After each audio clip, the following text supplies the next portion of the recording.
Merci Julien Bargeton de nous accompagner pendant cette première demi-heure. Élu de Paris, membre du groupe RDPI. Ce sont les sénateurs de la majorité présidentielle et vous êtes vice-président de la commission des affaires de la culture. On va parler de votre rapport sur la filière musicale française dans quelques instants, mais d'abord, l'actualité, c'est cette démission du maire de Saint-Brévin. Hier, sa commune est le centre de tension suite à un projet de déplacement de centre d'accueil de demandeurs d'asile.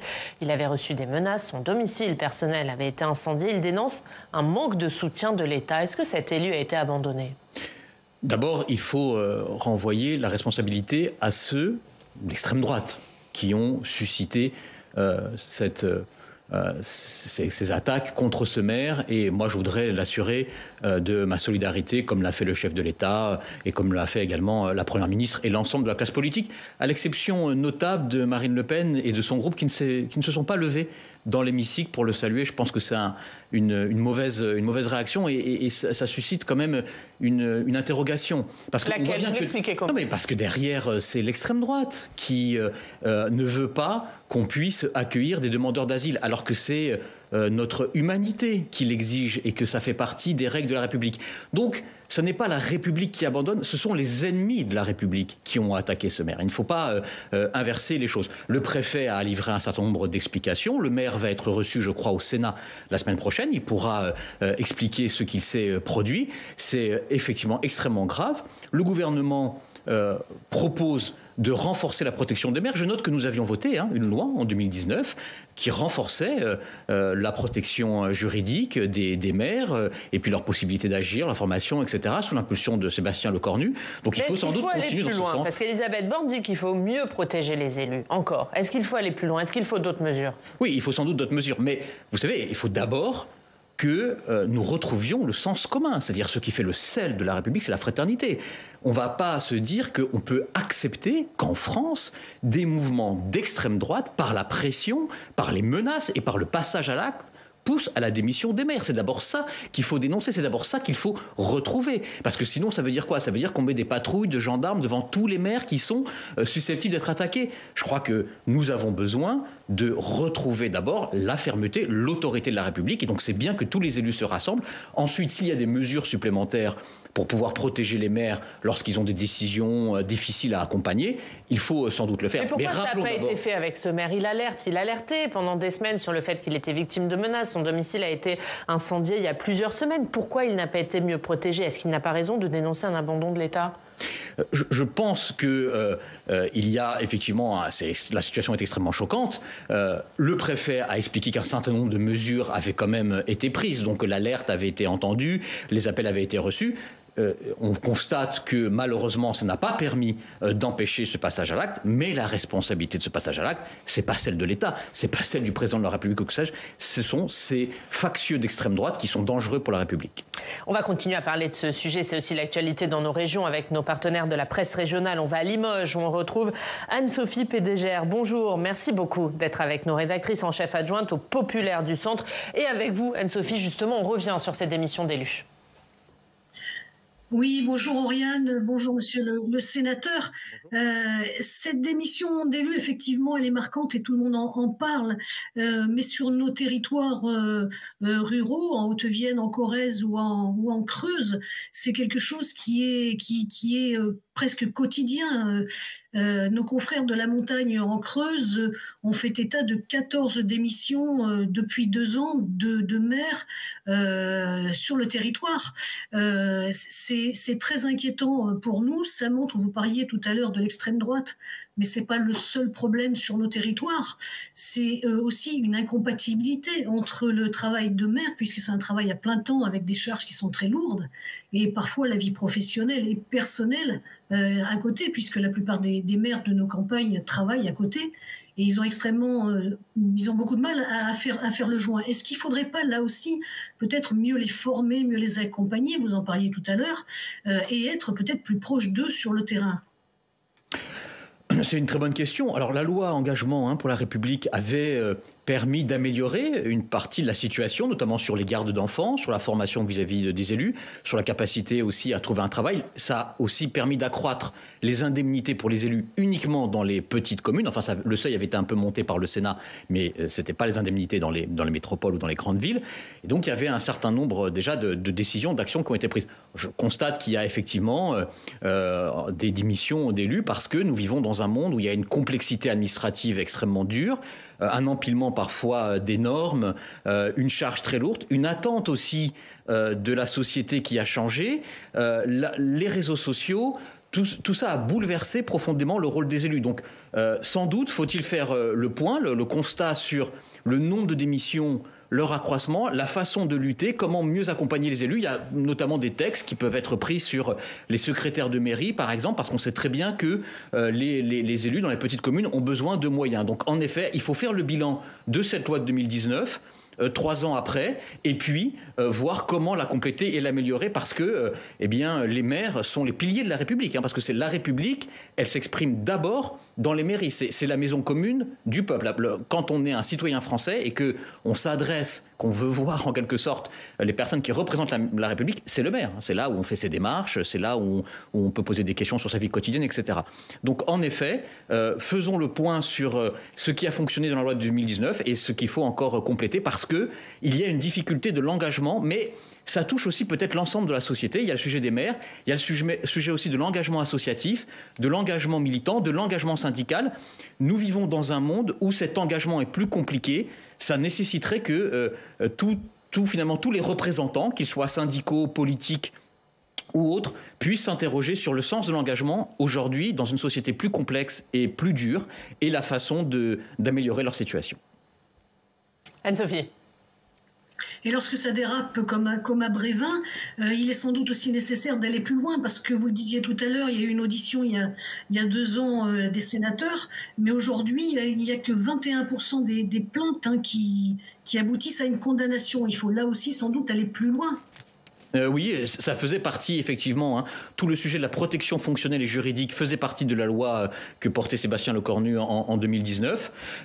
Effectivement, ça fait partie du bilan qu'il faut en faire et voir s'il faut davantage renforcer les sanctions qui avaient déjà été renforcées. Vous vous souvenez, suite au décès de ce maire dans le Var, parce qu'il s'était opposé à une décharge sauvage. Et donc on avait déjà renforcé les sanctions lorsque on s'en prenait à un élu de la République. Il faut voir comment les peines ont été appliquées, combien de plaintes ont été déposées et s'il faut davantage encore les sanctionner par rapport déjà à ces 3 classements qui avaient eu lieu. Pourquoi pas, ce sera l'objet, je pense, d'un débat, notamment au Sénat, qui est la chambre qui représente les collectivités.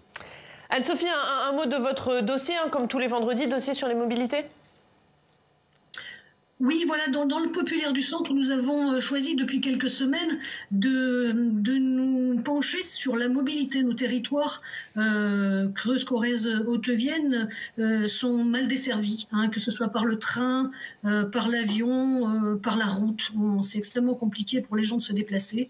Donc on a choisi, avec nos 2 journalistes, Guillaume Bellavoine et Jean-Louis Mercier, de s'attaquer à trouver sur le terrain alors, pas que des choses qui ne marchent pas, justement. On va essayer de proposer des solutions, là, toutes ces prochaines semaines, sur des solutions de mobilité. Alors, aujourd'hui, ce vendredi, nous faisons un zoom sur un garage solidaire qui est à Limoges, qui a ouvert il y a 1 an, et qui propose aux chômeurs et aux gens en recherche d'emploi de pouvoir venir réparer leur voiture à moindre coût, et même quand ils n'en ont pas, de pouvoir venir les réparer ou louer des scooters ou des voitures pour pouvoir accéder à l'emploi, que ce soit à l'emploi ou à la formation. Voilà des exemples comme celui-ci, on en a plein, que ce soit on va essayer de traiter les démarches environnementales, les mobilités douces, voilà des solutions pour que tout le monde puisse voir sur le territoire comment il peut se déplacer en dehors de ce qui existe. Et c'est à lire dans le Populaire du Centre. Merci beaucoup. Merci Anne-Sophie d'avoir été avec nous. Réparée à petit prix, c'est à la une de votre journal aujourd'hui. Merci d'avoir été avec nous. On va continuer sur le reste de l'actualité.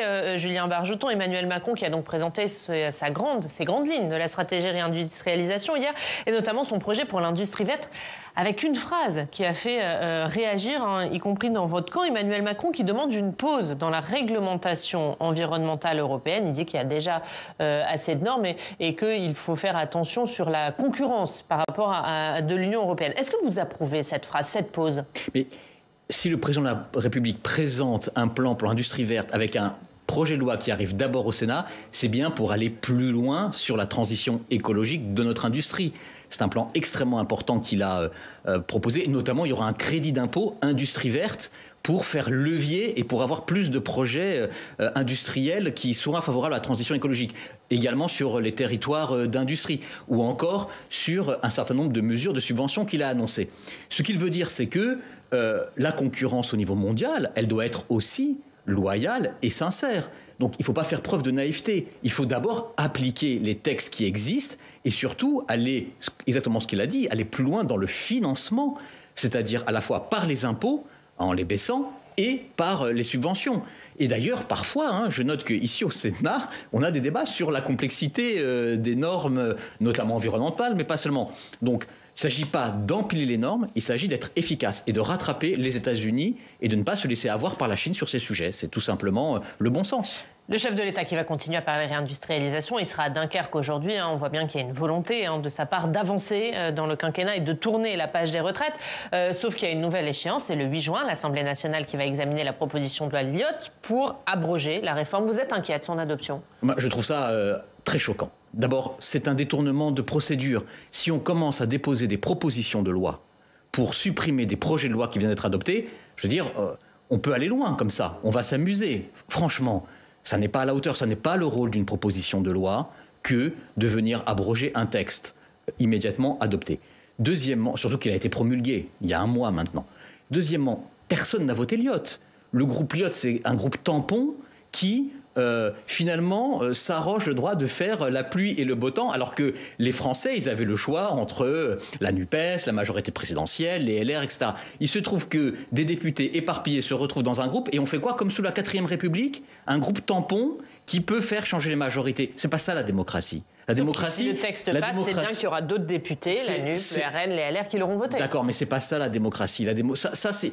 Sinon, c'est un plaidoyer contre la proportionnelle ou contre la démocratie, ce genre de choses. C'est pas un groupe. On se retrouve comme dans des pays où des minuscules groupes font chuter les gouvernements, etc. Les Français, ils veulent des choix, un exécutif qui les porte et qui les applique.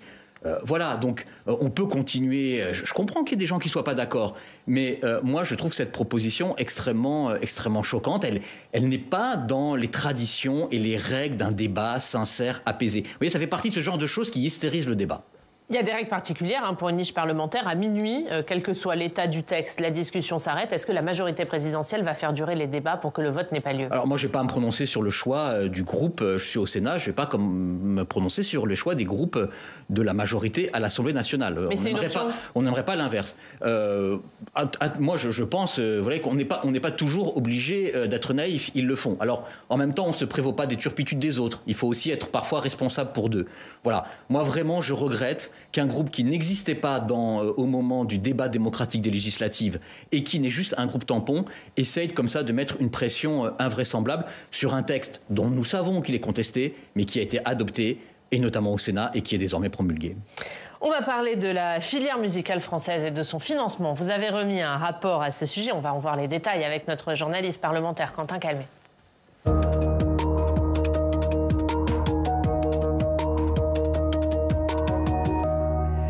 Bonjour Quentin. Bonjour Oriane, bonjour Julien Bargeton. Bonjour. Et Quentin Quentin, ce rapport a donc été remis au mois d'avril à la ministre de la Culture. Il plaide en faveur d'une stratégie offensive à porter pour la filière musicale française. Exactement.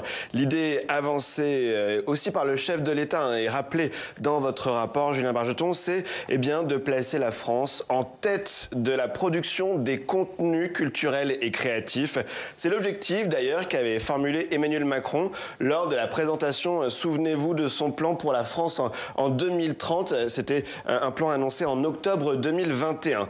Dans votre rapport, Julien Bargeton, vous fixez 3 lignes d'action pour arriver à faire de la France ce fleuron de la culture dans le monde. Déjà, l'export et le développement international des créations françaises, l'innovation, le numérique et la structuration du tissu économique français pour garantir que les centres de décision restent en France et par là assurer notre souveraineté culturelle. Vous dites que le nouveau Centre national de la musique, créé en 2019, est le bon acteur pour mettre en place cette stratégie et vous plaidez dans votre rapport, c'est un peu la mesure que tout le monde a retenue, en faveur d'une nouvelle contribution sur le streaming.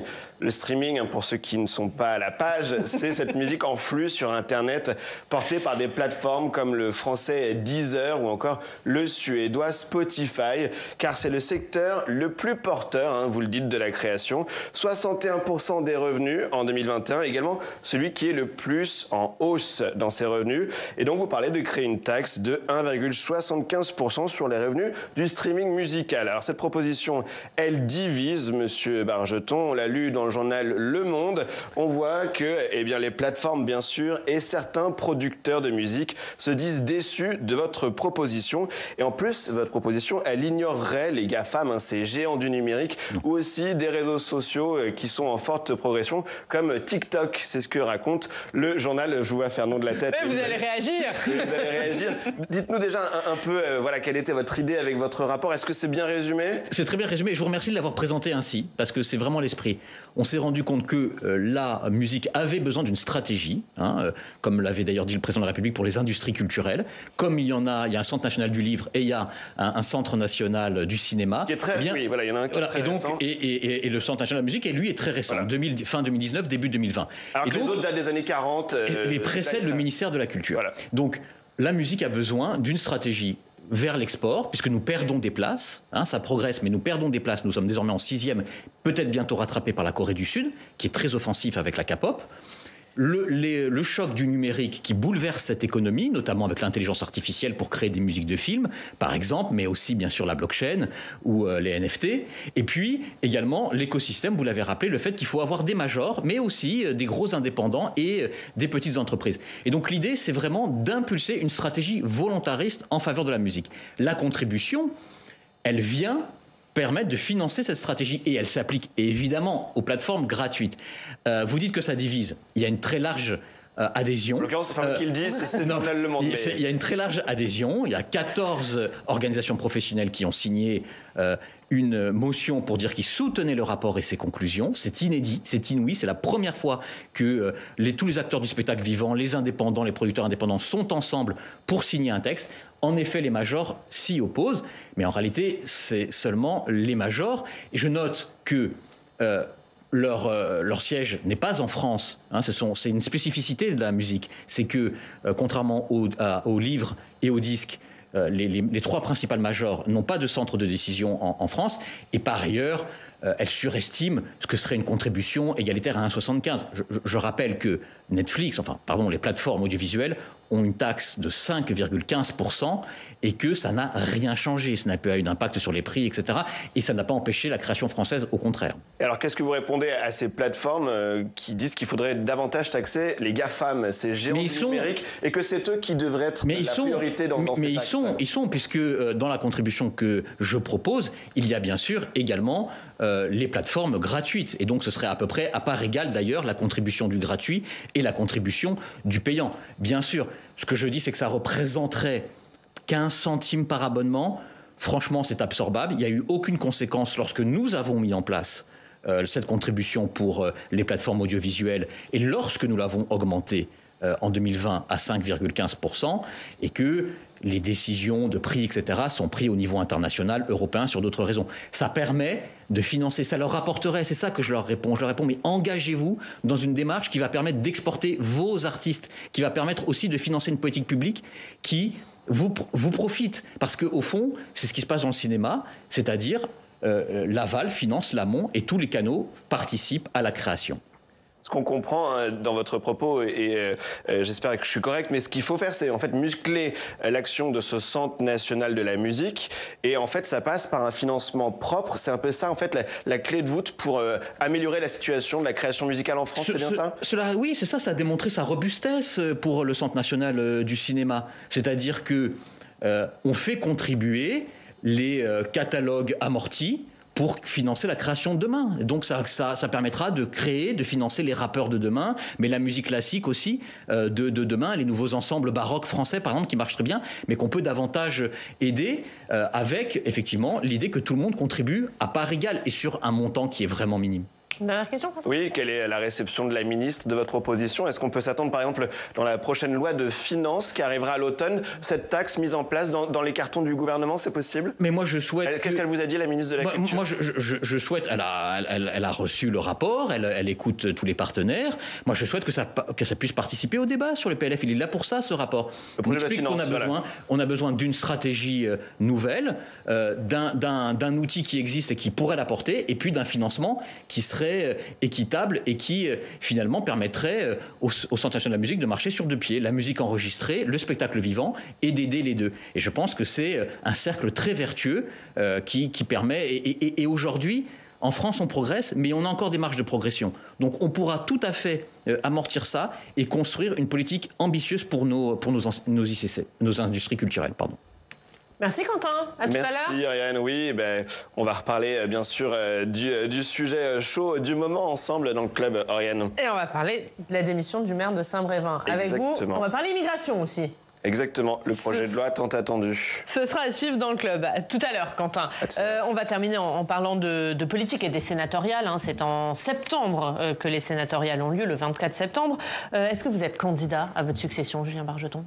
Renaissance a investi les sortants qui souhaitaient repartir. C'est mon cas, je suis sortant, j'ai fait un seul mandat et donc Renaissance a réinvesti les sortants. Il y a bien sûr des discussions dans la majorité présidentielle au niveau national et j'ai vocation à être le candidat de la majorité présidentielle parce que l'unité, c'est notre talisman. On y tient comme à la prunelle de nos yeux. L'unité, c'est le gage de l'efficacité. Si la majorité présidentielle part unie, elle pourra espérer avoir quelques gains au sénatorial. Je crois que c'est dans l'intérêt de tout le monde. On va parler du national, mais juste un mot sur Paris. La majorité présidentielle est affaiblie à Paris. Est-ce que vous pensez être en mesure de garder votre siège ?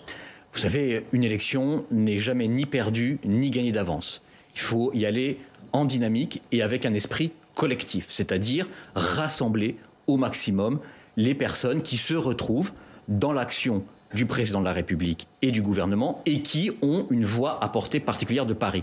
Mais sur la culture, parce que Paris c'est la culture, sur une écologie sérieuse et raisonnée, et sur le numérique, les innovations numériques, mais également sur la transformation des services publics. Voilà les thèmes que je veux porter et qui parlent aux Parisiens parce qu'il faut se nourrir de la société parisienne. Rassembler avec qui ? Avec Agir ? Avec le MoDem, qui est plutôt avec les Républicains à Paris, avec qui vous allez rassembler ? Il faut rassembler la majorité présidentielle. Et là, cette majorité présidentielle, elle se retrouve évidemment pour être en conquête. C'est qui ? Qu'est-ce que vous dites au MoDem, par exemple ? Qui est dans la majorité présidentielle au niveau national ? Mais la dernière fois, c'était le cas. La numéro 2 sur la liste était MoDem. Pourquoi est-ce que ce qui a été possible en 2017 ne serait pas cette fois en 2023 ? Je ne le crois pas. Je pense que cet esprit collectif qui doit présider à notre avenir commun à Paris l'emportera pour l'organisation, la préparation de ces sénatoriales en 2023. J'ai bon espoir. Et ensuite, il faut faire campagne parce que, vous l'avez dit, ça n'est ni gagné ni perdu d'avance. Mais en tout cas, on peut l'inscrire dans une vision de conquête pour Paris, parce que derrière, il y a notamment les européennes et on doit faire un très gros score aux européennes à Paris. Et sur le plan national, vous souhaitez une union d'Horizon, du Modem, de Renaissance, comme ça a été le cas aux législatives. Bien sûr. Est-ce que là, pour le coup, Horizon est en position de force dans les négociations, disposant de plusieurs élus locaux? Non, mais la division et la dispersion sont les garanties de perdre des sièges. Personne n'y a intérêt. S'il n'y a ni division, ni dispersion, mais au contraire une unité dans la dynamique... Mais il va falloir donner des gages à Édouard Philippe. Ce n'est pas une question de gage à Édouard Philippe, c'est une question d'être efficace, le plus nombreux possible au Sénat pour soutenir le président de la République, son gouvernement, et pour se retrouver dans ce pôle central. C'est ça qui est important. Et donc, il s'agit tout simplement de dire, de choisir les meilleurs candidats en fonction des territoires, mais y compris...